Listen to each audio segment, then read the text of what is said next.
ये हम एक और जगह पे आ चुके हैं जहाँ पे पाक ख़ानदान रहा और ये कुआं है। ये कुआं अभी भी चल रहा है और यहाँ से अभी भी पानी जो है वो निकलता है। माक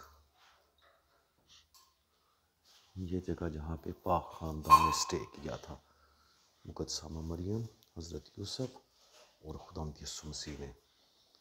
और ये कुआं है जहाँ से वो पानी पीते थे।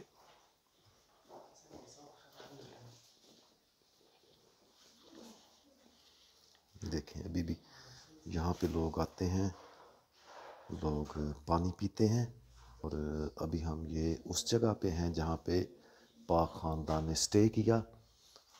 ये कुआं है, इस कुएं से हमें भी खुदा ने बरकत दी कि हम भी इस कुएं में से पानी पिए जहाँ से मुक़द्दसा मरियम, खुदावंद यीशु मसीह और मुक़द्दस यूसुफ पानी पीते रहे हैं।